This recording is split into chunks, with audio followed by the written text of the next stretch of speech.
Professor Samuel, seja muito bem-vindo aqui a essa live. É uma honra poder recebê-lo, né? Eu acredito que vai ser muito boa essa live, é instrutiva, né? Gratificante. O nosso papo que iremos bater aqui, um assunto polêmico, né? Vamos falar de política e não de político. Vamos falar de religião também. Vamos aí explanar, né, sobre esse assunto tão importante, tão pertinente, né, como eu coloquei também nas redes sociais, e também dizer que os seus pais foram muito felizes em colocar esse nome tão bonito, Samuel.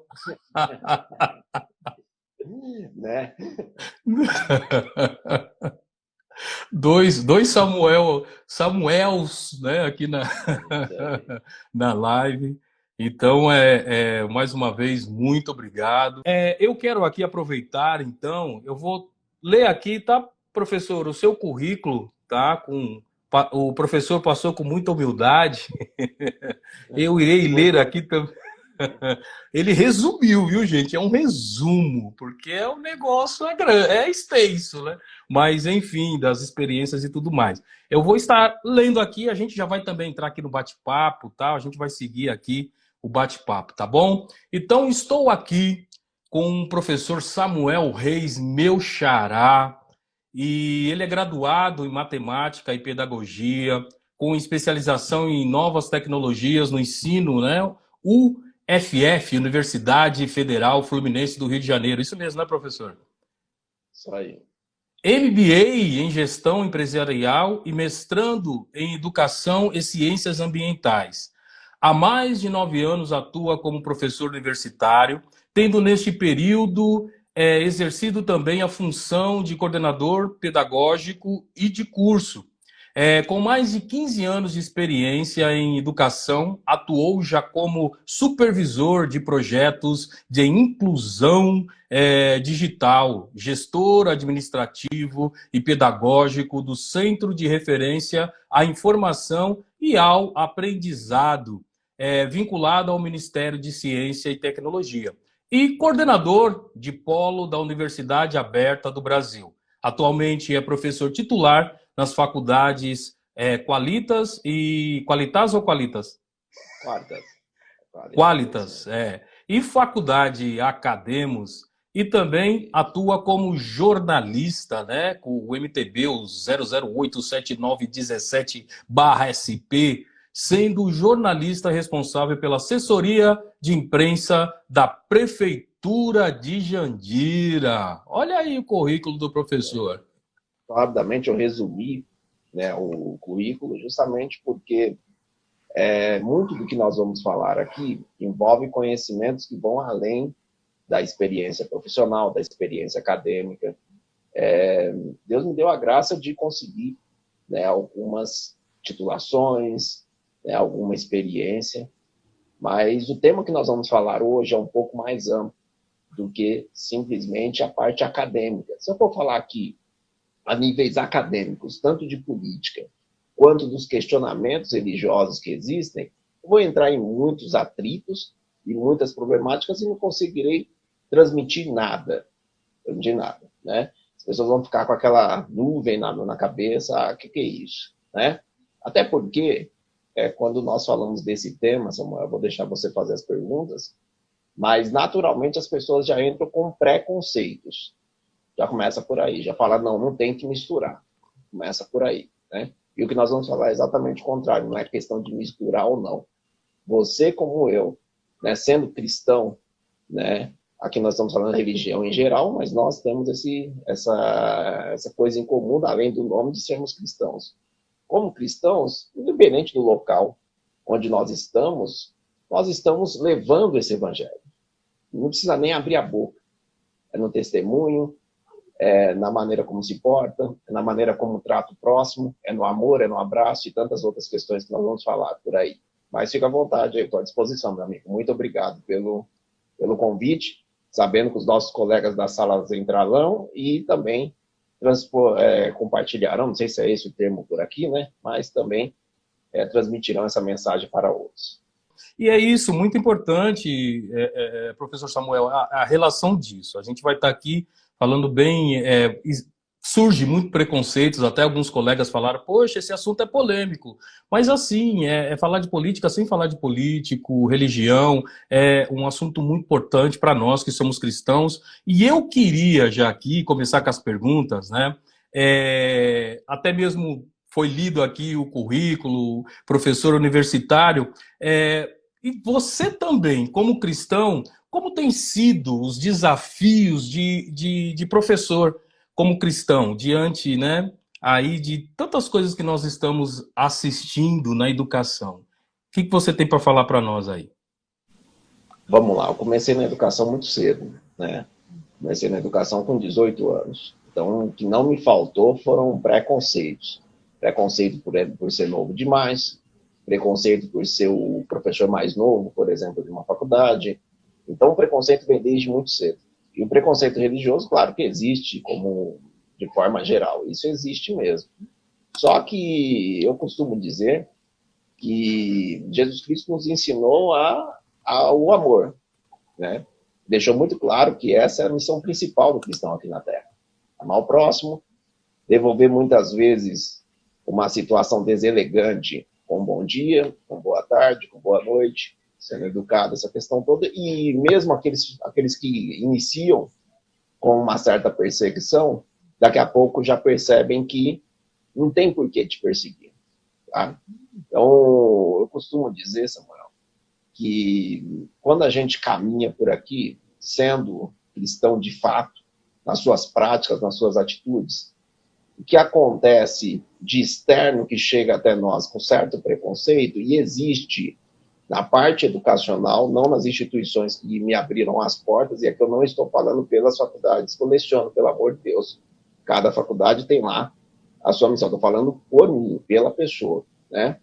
E elas abriram a porta, mas tem instituição que já começa por aí. Não abre as portas. Não abre as portas. Simplesmente porque você tem um pensamento que foge um pouco do que está sendo pregado hoje na grande mídia, em diversos cantos. Essa é uma realidade a nível, por exemplo, de educação, de alfabetização. Vou citar só um exemplo aqui, claro. Né? As cartilhas no Brasil, a forma tradicional de ensino, de ensinar ali através do som e tudo mais, aquela cartilha Caminho Suave, que tanto é conhecido, ela foi demonizada. Né? Colocaram na educação tudo, menos a instrução. Retiraram do processo educacional o beabá, né, o alicerce da educação, para colocar o quê? Para colocar o tal do ensino moral, vou usar esse termo, né, da parte moral, que sempre ficou a cargo da família. E a própria Constituição, no artigo 205, ela fala que a educação é direito de todos, dever do Estado e da família. Ou seja, ela não tira da família o seu papel de educar a nível moral, tá? A nível dessa questão ética. Então, infelizmente, no momento que a educação resolveu abraçar tudo isso, você quase que tem que seguir uma cartilha moral para ensinar essas crianças, esses jovens, muitas vezes adultos, a ser um militante. Ser um militante. E isso é contrário total. Isso vai muito contra tudo que a gente acredita, como família.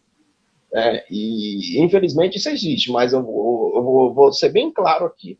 A minha luta contra isso será o quê? Fazendo o meu papel como um bom professor, não como militante dentro da sala de aula, como esses daí fazem. Porque muitos estão dentro da sala de aula para militar. Eu estou para ser um bom professor, no sentido de que quem é cristão como eu vai gostar das minhas aulas, e quem não vai gostar das minhas aulas. Tem que ser bom professor, a primeira situação. Até para eu manter o leite na boca do meu bebê. Então, sendo bom professor, eu sendo admirado pelas pessoas, as minhas convicções, a própria pessoa vai começar a perceber. Eu vou citar até um exemplo claro aqui. Minha esposa está assistindo, ela é prova disso. Chegou-se ao final do semestre, né, eu tinha uma disciplina que era ética e cidadania, ou algo nessa linha, e eu tinha lecionado durante o semestre inteiro, tudo mais, fazendo meu papel, trazendo os dois lados, autores de diversos campos e tudo mais. E, claro, a minha postura é clara, mas dentro da sala de aula eu não estou ali para pegar, para nada nesse sentido. E uma aluna chegou na minha esposa e falou, você é evangélica?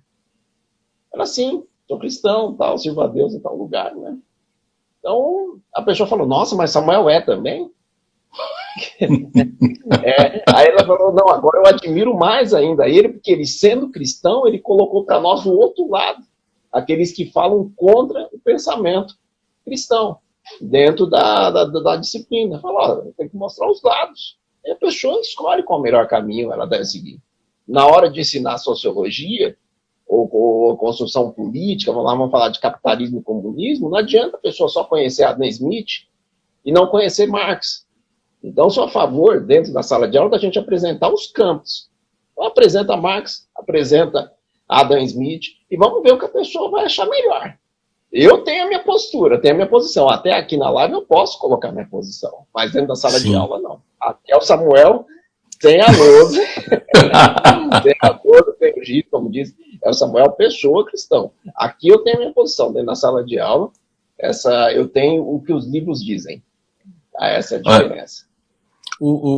Você falou na questão até mesmo do ensinamento assim laico, né? O posicionamento do professor, como deve ser em sala de aula, ali neutro, sem colocar ideologia, mas algo que uma notícia, até mesmo que foi colocada no Twitter, que eu sei que o professor também já sabe, mas um material, ela colocou lá no Twitter dela, um material didático de ensino religioso de uma escola confessional do Rio de Janeiro, ou seja, né, uma escola que tem um cunho religioso. E eu vou ler aqui rapidinho, até para o pessoal que não está por dentro dessa postagem. Olha aqui o que está nesse material didático. Eu queria depois que o professor fizesse comentário sobre isso. Olha só, 2 formas de lutar. Está lá no material didático dessa escola de cunho religioso. O que significa ser conservador ou ser progressista? Fazendo uma breve análise social e política, uma religião é conservadora quando, olha só, se alia aos poderosos, se desinteressa dos injustiçados e até participa de injustiças. Essa é, né, uma definição aqui que traz esse material didático sobre o que é conservador. E é progressista quando se opõe às injustiças do mundo. Há, porém, 2 maneiras de se opor às injustiças do mundo. Uma violenta, que aceita a revolução armada como forma de transformação da sociedade. Outra não violenta, que prega a mudança por meios pacíficos. Professor, há uma intenção aí política, ideológica nesse material didático? Total, né? Total. O que a gente vê historicamente é as lutas armadas, tudo mais, no sentido de tirar liberdades, né? Então, ela estava querendo colocar a pecha nos conservadores. Na verdade, quem costuma ter são revolucionários e revolucionários. Tem nos 2 campos, tá? Isso é mais latente no campo comunista, esses revolucionários. O que o revolucionário quer dizer? A gente percebe Nietzsche, percebe, por exemplo, o próprio Gramsci, né? Você tem diversos autores que defendem que a desconstrução das estruturas que hoje existem, chamadas estruturas tradicionais, né? Para que exista uma reconstrução de forma mais moderna ou mais inclusiva. Eles dão diversos nomes para esse processo de reconstrução. Então, em outras palavras, vamos destruir tudo, nada à pressa, e vamos começar tudo de novo. Isso passa pelo processo de desescolarização, isso passa pelo processo de desconstrução da família vista tradicionalmente, isso passa pelo processo de desconstrução da educação, da escola tradicional, da sala de aula tradicional, professor e aluno, essa relação, né? Então, muda-se tudo.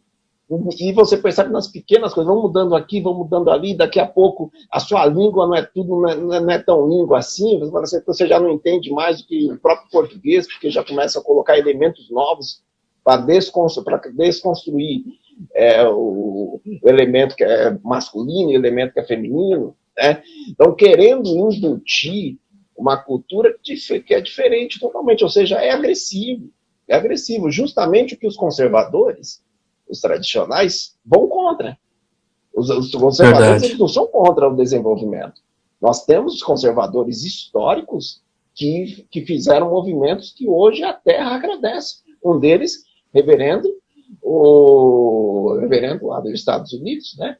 E que eu vou deixa para você falar dele, com certeza, né? Falou assim, vamos chegar lá. Meu desejo é que a minha filha não seja meu sonho, né? Eu tenho um sonho, reverendo Martin Luther King. I have dreams. Meu sonho é que a minha filha seja vista e seja escolhida pelo que ela é e não pela cor da sua pele. Então, conservadores, né? Eu estou numa cidade que, vou dizer assim, que boa parte das ruas das cidades vem de nome de reverendo. A escola principal no centro da minha cidade, reverendo professor Vicente Temudo Lessa, porque aqui na minha cidade nós tivemos o Instituto do Mackenzie, certo? Que desenvolveu a cidade. Então, os conservadores, eles acreditam no desenvolvimento sem rompimentos. Ou seja, de maneira... em outras palavras, tem coisas positivas aí. Eu vou olhar para cá, para a estrutura política, tem coisas que não é tudo viciado, não, tem coisas positivas. Então, isso que é positivo tem que manter. Então, eu vou modificar, propor mudança, e mudança gradual, não mudança do dia para a noite, com rompimento. Então, quando eu digo que tem revolucionários nos dois campos, é que hoje tem revolucionários na direita defendendo deixar de existir o Supremo Tribunal Federal, ou deixar de existir Congresso Nacional, pelo amor de Deus. Isso é rompimento, isso quem defende são revolucionários. Né? Isso não conversa com a visão conservadora. A visão conservadora é uma visão pacífica, naturalmente. A visão conservadora é uma visão totalmente diferente do que está nesse texto aí. É uma visão de princípios. Uma visão de princípios. Samuel, quando a gente fala de princípios, é algo que até emociona a gente. Porque a nossa razão de viver é Jesus Cristo. Então, quando você tem como razão de viver alguém que passou pela terra e abraçou a todos, ensinou o amor como não sendo para ganhar voto, não, como uma ação de vida. Ou seja, mostrou na sua história uma história linda, bela, que a gente tem que seguir ele como espelho. A gente tem que seguir ele como espelho. Então, aí o que acontece? Né? Isso chega até a academia. Um dos precursores, você conhece bem, e adora os livros dele, Mark Weber, com a ética protestante, ele traz isso para o meio acadêmico. Ele fala, existe ética, pessoal, ética, valores. Quando você pensa, ética são os valores da sociedade. São valores. Então, nós temos uma ética que ela está recheada do quê? De visão cristã. A própria questão, quando você pensa em família, a primeiro momento que vem na sua mente. Quando você pensa em administração, a primeiro momento, vem em hierarquia, vem diversas situações que são advindas de uma cultura cristã, uma cultura judaico-cristã. Então, olhando dessa forma, quando ele coloca no seu livro Ética Protestante, ele traz diversos pontos, certo? Ele traz diversos pontos do cristianismo que está nos valores aí. Aí o que acontece? Sim, verdade. O que acontece? Imagine uma casa sem alicerce. Ou quando você quer derrubar uma árvore, você começa a matar as raízes. Quando a árvore é muito grande. Você começa naquilo que é visível. Vai podando. Isso. Porque aquilo que é visível, as pessoas vão começar a achar estranho. Falar, opa, cadê a sombra que está aqui, não está mais? Né? Aquela questão fica nítida. Aí você começa a matar as raízes. Daqui a pouco, se é uma árvore sem raiz, ela cai. E a sociedade, ela tem pilares.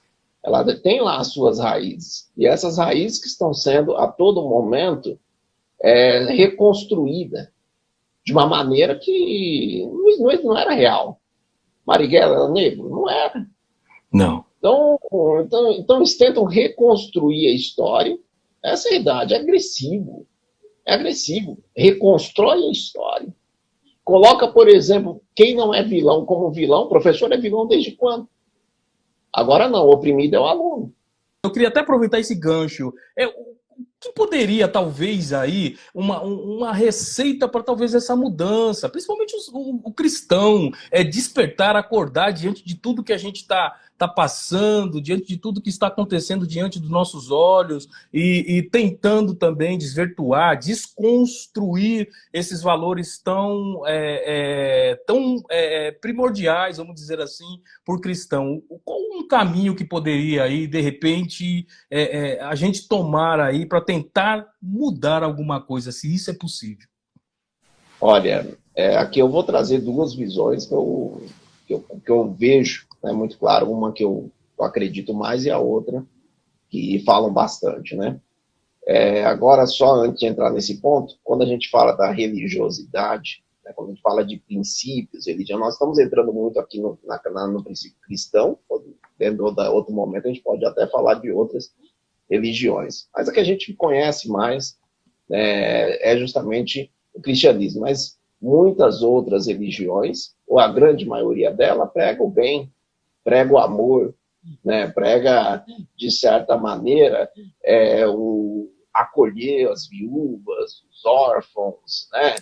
Aquela situação toda, o pobre. Então, de certa maneira, quando você segue, né, um princípio do bem, a gente acredita que toda religião tem assim, sim, o seu princípio de bem, quando levada para o radicalismo, pode trazer coisas ruins.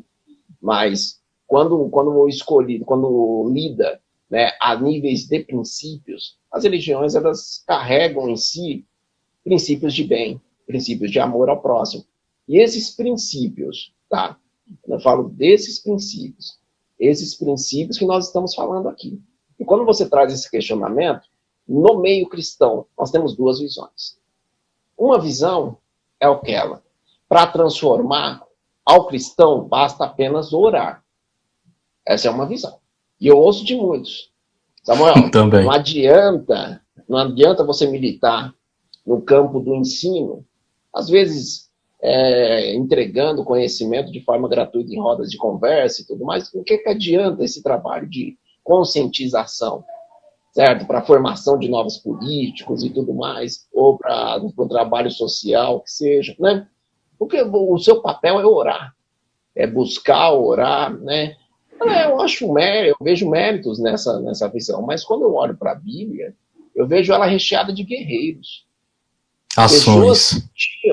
Pessoas que não deixaram de orar, né? Daniel deixou de orar? Não deixou de orar. Né? Então, José deixou de orar? Não deixou de orar. Ele continuou sendo um cristão de orar, de meditar, mas ele foi além disso. Eles foram além disso. Eles escolheram a ação, transformar o local onde eles estavam vivendo. E quando nós falamos dessa questão, e por isso eu defendo o cristão na política. Votem cristão. Eu defendo o cristão na política pelo fato de que o cristão que segue de fato, ele sabe que a lei da semeadura ela é um fato que não tem como mudar. Se ele roubar, ele não vai só receber a penitência aqui na terra pela justiça terrena, não. Tem um povo que foi injustiçado, tem uma menina dos olhos que você tocou. E você terá o retorno disso. Pode não vir a médio, pode não vir a curto prazo. Mas depois você olha para aquele que falava que era cristão e tudo mais, e você está vendo, tá passando por isso, está passando por aquilo. É isso, porque nós acreditamos nisso. Né? Existe um tempo, deixa, tem um tempo, tá tudo bem e tudo mais, né? Mas aí vai chegar o momento deles. E se não aqui na terra, depois tem o inferno esperando eles. Nós acreditamos nisso. Deus é justo. Né? Então, ele tem benignidade, essa questão toda, mas no momento que. Aí daqueles que tocam na menina dos meus olhos. Então Deus coloca. Aqueles que o amam, aqueles que seguem ele, né, que crê nele, como a menina dos seus olhos. Então, aí daqueles. Então, se você entra na política com essa preocupação, então você entra diferente. Você entra para fazer o bem e apenas o bem.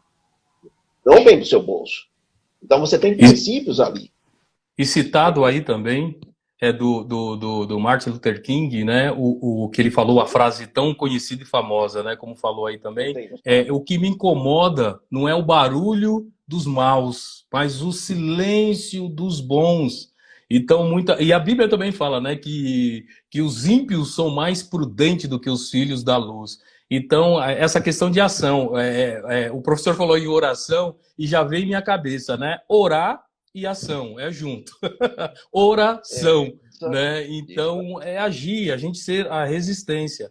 É interessante, professor, eu queria até aproveitar, porque eu coloquei nos meus stories algumas perguntas, algumas enquetes. E é interessante que a gente vê pessoas que estão antenadas, sabe? Tão ligadas, e outras pessoas não tantos. Mas, assim, o que me preocupou foi algumas que entram em contradição, né? Porque as enquetes das perguntas que estavam ali respondiam uma certa pergunta, mas caía em contradição em outra, né? Então, quer dizer, a gente sabe que essa questão, essa preocupação em desenvolver e conhecer a verdade, saber quebrar, né, paradigmas da religião e da política, se acender mais, se aprofundar um pouco mais em conhecimento. Por quê? É como tem falado aí, o que está em jogo é nossa família, nossos filhos, nossos netos, nossos princípios, nossos valores. Então, isso é muito importante. E falando de Max Weber, ele teve esse olhar, esse sociólogo, ele teve esse olhar, ele também foi cristão, ele percebeu que as ações, que foi dita aí muito bem pelo professor, dos valores, né, da questão da moral, ela foi tomando uma forma, os países, nações que foram ali aderindo ao cristianismo, ela foi se modelando, se organizando, né? E Max Weber é o pai da burocracia, fala sobre também meritocracia, e foi se modelando e se organizou, onde ele tem observado que o capitalismo ele veio da questão cristã, protestante, pela mudança, né, na história, no decorrer, a questão, né, cultural, da forma que começava a agir, por aquela questão, né, do cristão, do suor do seu trabalho, né, digno do seu trabalho, Deus se agrada daquele que aproveita dos bens, né, conquistado no trabalho, não matarás, não roubarás, por esses valores. Por essa questão ética também, o capitalismo tem essa linha. E às vezes as pessoas não percebem que vem, né? Às vezes querem colocar, impor um regime socialista, um regime comunista. E para isso funcionar, vai ter que derrubar duas situações, dois pilares, que é os valores cristãos, né? Judaico-cristãos, e os valores do capitalismo, né? Porque tá ligado aí, tá meio que enraizado, segundo o estudo de Max Weber. E o que o senhor acha desse conceito todo, né? Em relação a essa percepção? Vamos lá. Falar de economia não é algo tão simples, né? Até porque, do mesmo jeito que você tem um mercado perfeito, com todos tendo as mesmas condições de galgar coisas melhores, e aí nós temos a lei da semeadura muito clara, quem planta colhe, então quem planta trabalho colhe resultados, tudo mais. Mercado perfeito é coisa linda, porque todo mundo está partindo do mesmo princípio. Nós temos também um mercado imperfeito, né, que acontece também de grandes empresas, grandes oligopólios, monopólios, oligopólios e tudo mais, que desvirtuam o princípio do capitalismo. Então esses desvirtuamento a gente tem que lutar contra, sim, porque, querendo ou não, isso está criando castas na sociedade que inicialmente não existiriam, né? No mercado perfeito não existiria. Mas o que nós temos do outro lado é muito pior. É muito pior, porque, vamos lá, quando a gente fala de comunismo e socialismo, principalmente, pelo menos no seu fim, né? O seu fim é o comunismo. Quando a gente fala de comunismo, é tratar aquele que trabalha da mesma maneira daquele que não trabalha, né? Como se vamos pensar, estava lendo algo aqui, claro que era uma parábola, né? E a parábola dizia o seguinte, né, numa sala de aula, né, todos os alunos foram reprovados. Mas por que foram reprovados? Porque o professor simplesmente percebeu que existia muita desigualdade nas notas, e aí ele falou assim, olha, para o próximo semestre eu vou fazer uma média das notas e vou aplicar a mesma nota para todo mundo. Aí todo mundo vai sair feliz, todo mundo aprovado. Tá? E aí ele fez isso no semestre seguinte, foi lá, todo mundo tirou a nota para aprovação. Só que o que aconteceu com a produtividade daquela turma?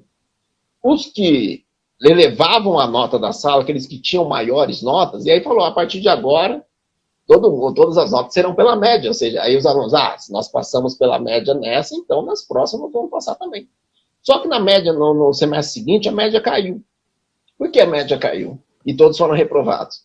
Mas por que ela caiu? Porque aqueles que produziam mais, ou seja, aqueles que trabalhavam mais, aqueles que estudavam mais, falaram, não preciso estudar tanto, já que eu vou ganhar a nota, a média, já que eu vou ganhar a média, então não vou estudar tanto não, porque eu não sou obrigado, vou fazer só aquilo que é necessário. E aqueles que precisavam se esforçar mais para atingir a média, não se esforçava tanto, falou, opa, não preciso me esforçar tanto não, porque pela média, aquele aluno melhor vai me ajudar e eu vou conseguir, pela média, passar. E todos foram reprovados. É mais ou menos essa questão. Pensando no país, claro, de uma maneira, em forma de parábola, eu espero que todos entendam o princípio em si desse tipo de sistema, que ao invés de trazer melhorias para a sociedade como um todo, traz o quê? Traz problemas. Essa é a realidade. Traz situações como a gente está vendo em alguns países aí, que até países ricos, mas que tem aqui a fome alaça a ponto do Brasil receber muitos venezuelanos. Então, essas situações todas é um problema. Então, quando a gente olha para o capitalismo, ele tem diversos problemas. Isso é um fato. Diversos oligopólio, monopólio, eu estou falando, o mercado não é tão perfeito assim não, e ele não é justo, não. Infelizmente. Né? Mas quando você olha para o outro lado, você vê algo muito pior. Então, aí cabe... Aqui eu estou dando a minha opinião. Na sala de aula não dou opinião, não. Só apresento Marx, Engels e, do outro lado, Adam Smith, a mão invisível do mercado, a escola de Frankfurt. Eu só apresento. Aí deixo que as pessoas tirem sua conclusão. Tira as conclusões. Aqui eu estou dando a minha opinião. Como cristão, eu acredito que o capitalismo, a ideia da meritocracia, que a meritocracia, a ideia dela é o quê? É aquilo que você plantar, você vai colher. Né? Eu acabei de citar, né? Se eu planto trabalho, se eu planto estudo, não adianta, eu vou ter boa nota, estudo. O professor vai me dar boa, não, o professor não vai te dar nada, você vai conquistar a sua nota, você vai conquistar o teu futuro. Então isso daí é um caminho que é natural. Você leu no começo aí um pouco do meu currículo, né? Mas o caminho para chegar até o ensino superior também teve a minha ação. Teve a oração, mas teve o orar, mas também teve a ação. Estudo. Estudo, tudo. Dedicação. Então, noites, né, mal dormidas, que até hoje é tão boa assim, que a gente continua, graças a Deus, como professor novo, ainda com uma carreira toda pela frente, ainda busco, né, aperfeiçoar, estou finalizando um livro, então a gente continua na luta diária. E quanto mais conservadores, quanto maior o número de cristãos, seja na política, seja na academia, quanto maior for esse público, nós teremos o quê? Políticas mais justas. O que nós estamos vendo hoje, Samuel, é um desequilíbrio. Porque está começando a ter uma ética universal, e a Agenda 2030 é a personificação dessa ética universal, que está deixando os conservadores de fora. A ideia conservadora, a ideia da Bíblia está ficando de fora desses debates. E os cristãos estão olhando para isso e não estão, de certa maneira, querendo participar disso. Ao contrário, estão condenando aqueles que estão tentando participar. Né? Um cristão que se coloca seu nome para apreciação numa eleição, ou um cristão que começa a aparecer em lives falando, olha só, tá bom, orar é bom, mas vamos, além da oração, ter ação. Ter ação social, Buscar conhecimento. Ter a busca do conhecimento, buscar entrar nas universidades, buscar ser professores universitários, né? Vamos lutar, certo? Porque ser a resistência. Exatamente. E não é uma resistência armada, né? É uma resistência de espaço mesmo. O próprio termo parlamentarismo, falar, né? Falar. A ideia do parlamentarismo, do parlamentarismo, do parlamentar, a ideia do parlamentar é o quê? Falar. Todas as vozes precisam ser ouvidas ali. Essa é uma realidade. Né? Agora, se aqui... Falou de parlamentar, estamos tendo um parlamentar aqui, né, que não está proibido de falar. Teve milhões de votos, ele está proibido de falar. Isso é triste, por causa de falar, muito sério. Que tem uma visão que difere um pouco da agenda única. Isso. E tentam implantar. Então, nós estamos diante dessa situação. E aí, o que acontece? Em outros locais, se calaram. Os cristãos que eram maioria, se calaram. E quando se viu, estavam sendo expulsos ou mortos. Verdade. Então, e nós estamos numa maioria que estamos, vamos dizer aí, sendo encurralado por uma minoria. Pastor, agora vou falar com o pastor Samuel, né? A questão, quanto tempo será que ainda teremos de liberdade religiosa?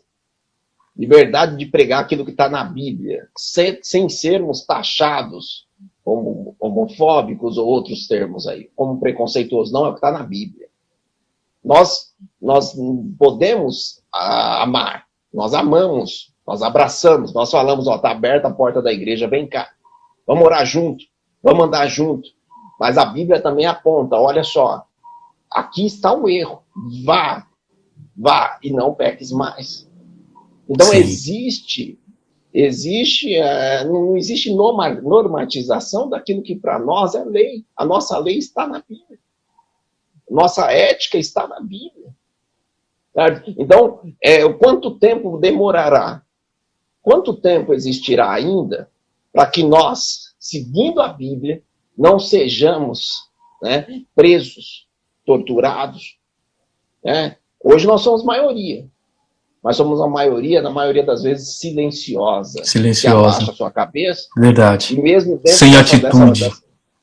E mesmo dentro dessa maioria, começa a nascer pessoas, né? Vamos lá, visões progressistas, né? Relacionando Jesus Cristo a Marx, pelo amor de Deus. Nada a ver. O homem matou milhares de pessoas, milhões de pessoas, uma visão de mundo que vai contra tudo que a gente acredita a nível de Bíblia. Tudo.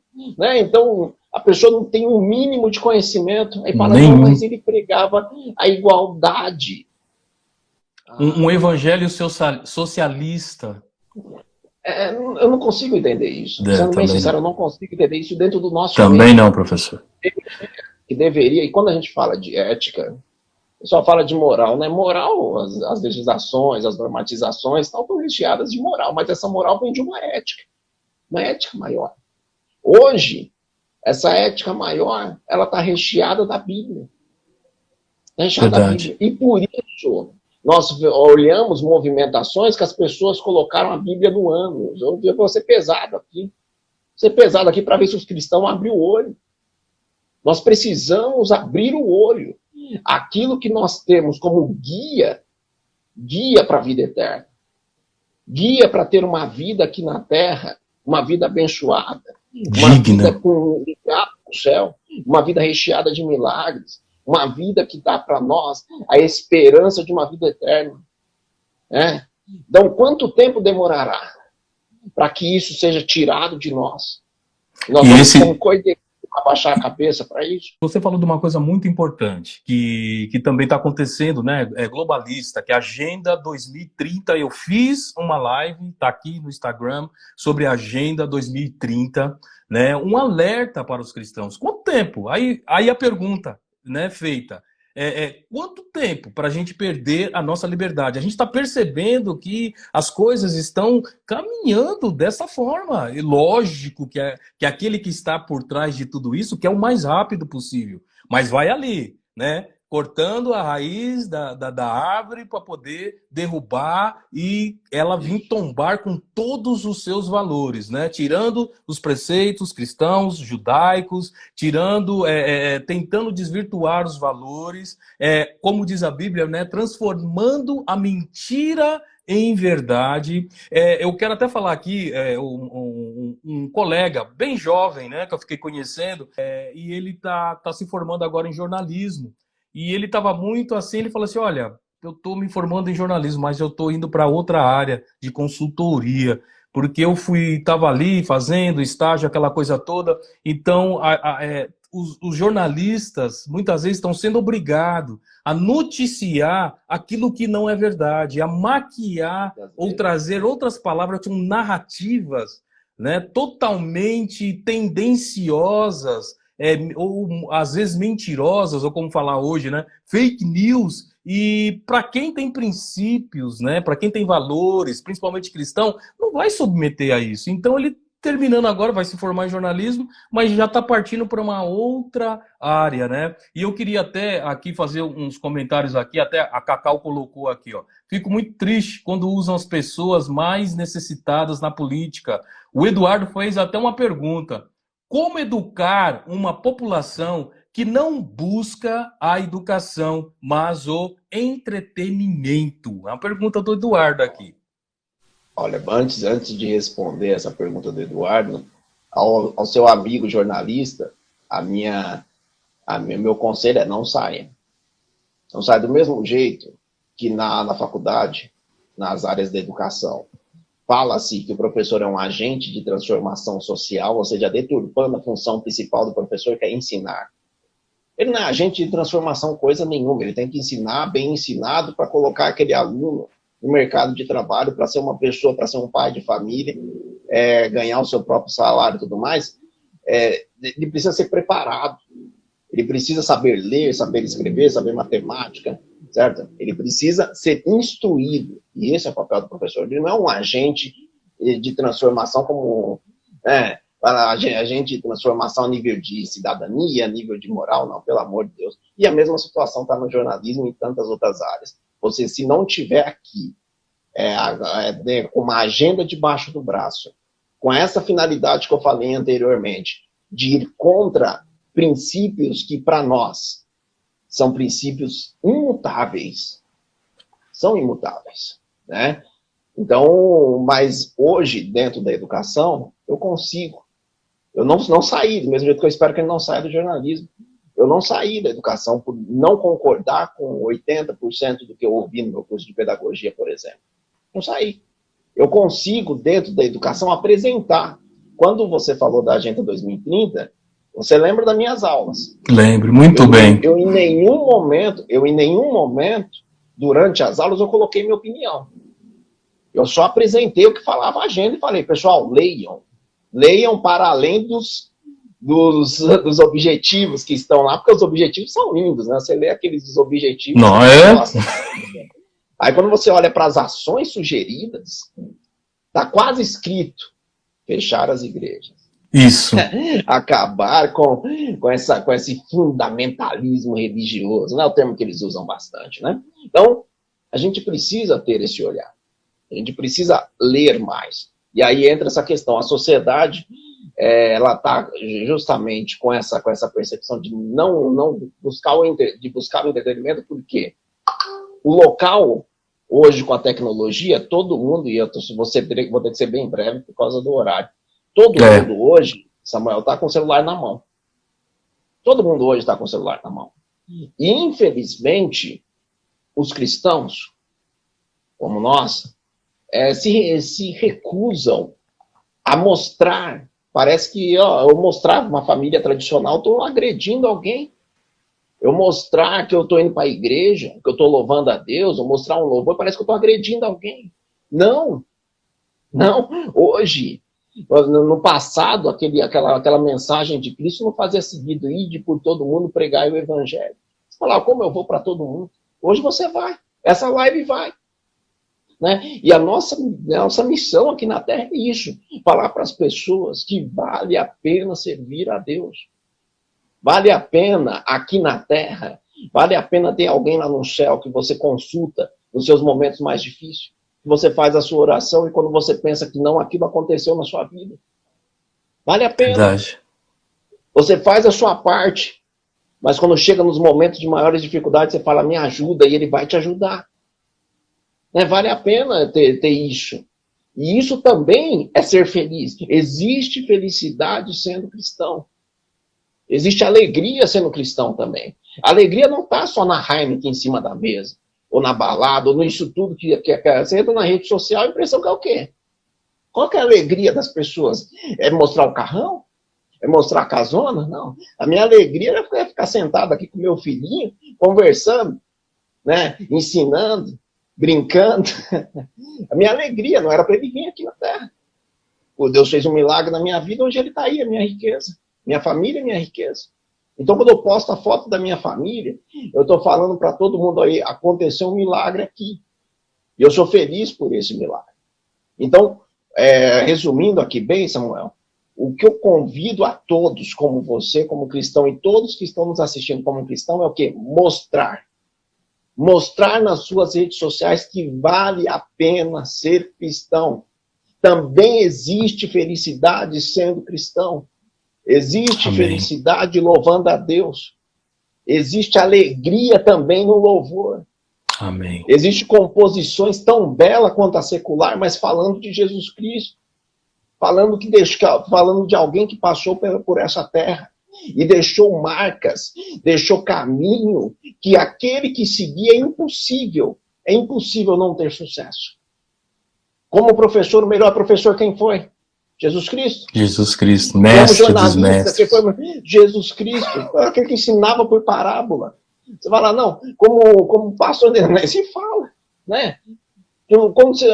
Como construtor que seja, derribou e construiu novamente em 3 dias. Então, aquele que inspirou Davi, aquele que inspirou Salomão, né? Então vamos lá. Vamos. Aquele que deu a sabedoria para José para prever os anos que viriam, que não seria de fartura, que transformou um prisioneiro em governador. Será que esse pai, esse filho, esse Espírito Santo morreu? De forma alguma. Será que ele morreu? Não vale a pena gritar nos 4 cantos, nas redes sociais que você tem. Obrigado, Deus, por mais um dia. Que Deus abençoe a sua vida. Que Deus abençoe a tua casa. Que Deus abençoe o teu lar. Vale a pena colocar um verso bíblico ali. Então, a realidade, Samuel, quando o nosso amigo falou a sociedade quer entretenimento, é porque é isso que ela vê no celular. Ela acha que só aquilo é legal. Algo passageiro. Não tem contraponto. Não tem ninguém falando de vida eterna ali. Ninguém falando que existe 2 caminhos que você precisa escolher um. Né? Um caminho pode ser mais difícil aqui. Verdade. Você receberá o auxílio, receberá tudo. Um pouco mais difícil. Mas no final você tem o quê? Alegria eterna. E o outro caminho você pode até ter alegrias aqui. Né? Nós acreditamos nisso. Nós acreditamos no justo juiz. E aí, além de crer no justo juiz, o que não faltam são evidências. Evidências de pessoas que praticaram o mal e tiveram uma vida, ao final da sua vida, nem um pouco agradável. Nem um pouco agradável. Alguém que construiu fortunas, mas que essa fortuna foi amaldiçoada. Né? Verdade. Então, vamos ser sinceros, vale a pena. Se eu for resumir aqui, esse tema, quando a gente fala religião e política, cristão e política, meus amigos, você, no seu dia a dia, você consegue fazer o bem para 1, 2, 10, 100 pessoas. Na política, com uma canetada, você faz o bem para milhares. Então, essa caneta você vai entregar na mão de quem? Quem tem os mesmos princípios que você? Ou você entregará essa caneta na mão de alguém que inventa que tem esses princípios e não tem?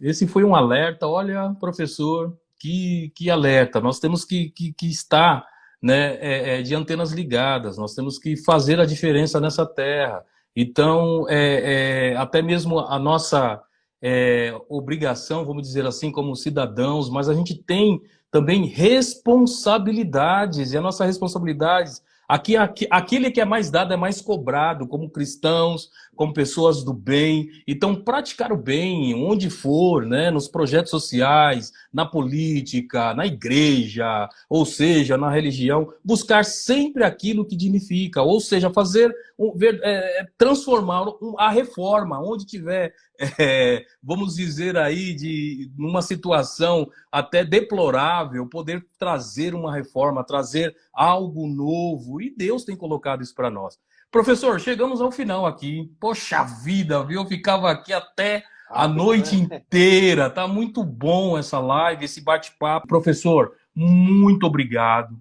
Obrigado a todos que estão aqui assistindo. Você que está assistindo aqui também, compartilha esse bate-papo, essa conversa. E eu sei que terá mais, viu, professor? Vou convidar. Eu sei que a agenda é cheia, mas eu vou te convidar. Últimas considerações aí, professor, rapidinho que deu tempo. Eu quero agradecer às instituições que me abriram a porta, e por terem me abrido a porta, não quer dizer que dentro da sala de aula eu vou fazer pregações ou coisas, não, nada disso. Né? Dentro da sala de aula você tem aula comigo, os outros têm também, os outros que estão aqui também que têm, sabem que dentro da sala de aula eu sou exatamente o que está ali no livro, porque a gente tem que fazer aquilo bem feito.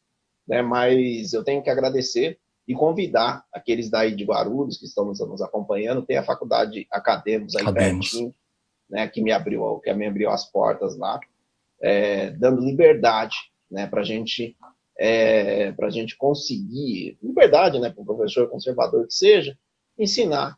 Né, isso eu sou grato, porque existe sim essa perseguição em todos os meios, e no meio da educação não é diferente, não, e o jornalista continua. E para aqueles que estão nos acompanhando, né, está com alguma situação, não está encaixando, tem esse quebra-cabeça que está me trazendo tristeza, amargura, tudo mais, nós conhecemos alguém que entrega paz. E esse que entrega paz é justamente sobre ele que nós falamos boa parte dessa live. Creia nele, busque uma igreja, ela estará sempre de portas abertas para ti. Ore a ele, e eu tenho certeza que para onde você for, a tua luz brilhará. E a luz, é conhecimento, é Jesus Cristo, é tudo isso aí. Valeu! Amém. Xará, Deus abençoe, viu? Xará, muito obrigado, viu? Deus abençoe também aí a todos aqui. E eu vou convidar o professor para um outro dia, aí a gente vai agendar direitinho, trazer também assuntos aqui e tá alertando aí e abençoando, sobretudo, a vida aí de cada um. Tá bom? Tchau, tchau. Muito obrigado a todos. Fiquem com Deus. Isso aí. Deus abençoe. Tchau, tchau.